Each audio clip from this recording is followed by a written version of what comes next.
Sadarkah kita bahwa pendidikan maya bukan satu perkara asing lagi di Malaysia? Namun sejak kebelakangan ini, apabila dunia digemparkan dengan pandemik COVID-19, hal ini telah menjadikan pendidikan maya sebagai wadah utama dalam pendidikan di Malaysia. Bismillahirrahmanirrahim. Assalamualaikum dan salam Malaysia prihatin buat semua.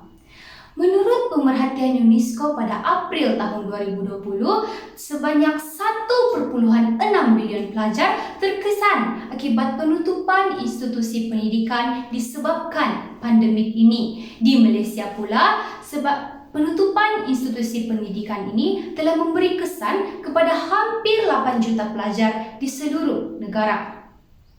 Hal ini telah menyebabkan dunia pendidikan konvensional beralih arah 360 darjah menjadi pendidikan maya. Dari papan tulis secara berdepan berubah menjadi layar digital dalam talian. Inilah yang dikatakan norma baharu dalam dunia pendidikan. Maka, hayatilah maudhu bicara merealisasikan pendidikan maya bertaraf dunia. Warga Dewan sekalian, negara telah meletakkan dua anjakan utama dalam Pelan Pembangunan Pendidikan PPPM yang telah menyentuh tentang fokus pendidikan berkualiti bertaraf antarabangsa sekaligus memanfaatkan teknologi digital untuk meningkatkan kualiti pembelajaran. Namun persoalannya, sejauh manakah pencapaian dan persiapan kita untuk merealisasikan pendidikan maya bertaraf dunia? Untuk mengupas segala persoalan, 3 idea perdana saya utarakan. Hadirin sekalian, idea pertama, dasar pendidikan diperkasa produk bertaraf dunia. Hadirin sekalian, dalam usaha mengangkat pendidikan kita ke persada dunia, satu rangka yang lebih berfokus perlu direncana. Melalui rangka tindakan ini, kita cuba pecahkan tradisi. Ibarat lapuk-lapuk diganti, usang-usang dibaharui. Selaras dengan teknologi maklumat dan komunikasi TMK, dalam anjakan ke-7 Pelan Pembangunan Pendidikan menggariskan teknologi maklumat dan komunikasi sebagai pengupaya untuk meningkatkan kualiti dalam pembelajaran. Pada tahun 2011, Projek Bestari Digital 1 Bestarinet telah dilancarkan. Prasarana digital bagi 10.000 buah sekolah dilengkapkan, akses internet berkelajuan tinggi dibekalkan, pelantar pembelajaran maya dilaksanakan.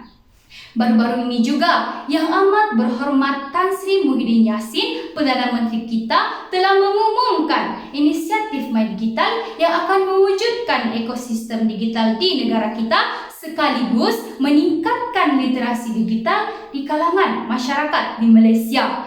Apa yang lebih membanggakan, inisiatif ini turut memberi fokus kepada akses pembelajaran maya untuk pelajar di Malaysia. Nah, sudah terang lagi bersuluh, inisiatif ini telah membuktikan dengan jelas komitmen kerajaan dalam mengangkat revolusi pendidikan Malaysia ke persada dunia. Hadirin sekalian, idea kedua, pendidik berkemahiran tinggi, pendidikan menjadi berkualiti. Hadirin sekalian, dalam usaha mendepani cabaran pendidikan maya, para pendidik kita tidak lepas dari melakukan anjakan paradigma. Ilmu dan pengetahuan teknologi perlu diperupaya. Dalam menerima norma baharu ini, ilmu dan kemahiran diri perlu diperkaya, kompetensi dan keupayaan diri perlu diperkasa, revolusi industri 4.0 menjadi cabaran dan satu tujuan, generasi muda cerdik digital perlu disiapkan. Jangan kamu kata para pendidik kita ini jago kampung. Mereka ini sudah berjaya, sudah menjadi juara di mata dunia. Belum panggil, belum suruh sudah pergi, belum panggil sudah datang. Maka para pendidik kita telah berjaya menempa nama, mencipta perubahan. Maka tidak heranlah kumpulan Google Educators sangat aktif di Malaysia. Program pensijilan guru Google mula dilaksana, pembelajaran hybrid delima pula diterajui, sistem pembelajaran awam pula dilestari. Ayo kita lihat bagaimana kejayaan seorang bekas guru S. Chandrasekaran meraih anugerah World Innovation King Crown 2020 di Korea Selatan, bagaimana Muhammad Sirhajuan Idek menjuarai anugerah kecemerlangan guru dalam bidang keusahawanan dan inovasi antarabangsa, bagaimana Cikgu Hidayu dan Cikgu Jinuin berjaya membentang di persidangan Kamtesol antarabangsa, serta banyak lagi kejayaan yang tak menantangkan saya membilangnya. Semuanya telah membuktikan kepada kita bahawa para pendidik kita telah menempah nama di peringkat antarabangsa, sekaligus mengangkat pendidikan maya Malaysia ke persada dunia. Hadirin sekalian, idea ketiga, belajar libatkan diri pendidikan maya dilestari. Hadirin sekalian, jika kita asyik memaku tangan, kita akan mati dalam angan-angan. Jika pendayung sayang dibasahkan, sampan takkan sampai ke seberang. Kerajaan telah merancang rangka tindakan. Para pendidik kita telah bersiap siaga dengan semboyan. Hanya tinggal pelajar kita lagi perlu bersaing dan marah ke hadapan. Menurut salah satu universiti di Amerika Syarikat, hampir 92% responden yang terdiri daripada kalangan pelajar bersetuju bahawa pembelajaran di atas talian adalah lebih efektif berbanding pembelajaran secara konvensional.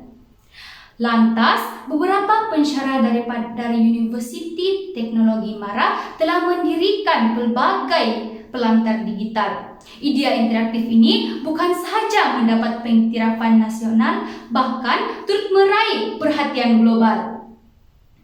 Bukan itu sahaja, Kolej Bakasional Keningau terus menerajui norma baharu dalam persidangan maya. Maka tidak hairanlah kejayaan Muhammad Akmal Hadi Haidon yang berjaya membentang projek kajiannya di persidangan maya di Hungary pada Julai 2020. Tidak cukup dengan itu, kejayaan Silviana Amin dan Karin Hau mewakili Malaysia untuk membentang projek kajian mereka di persidangan makanan dan nutrisi antarabangsa di Indonesia telah menciptakan sejarah dalam medan pembentangan maya.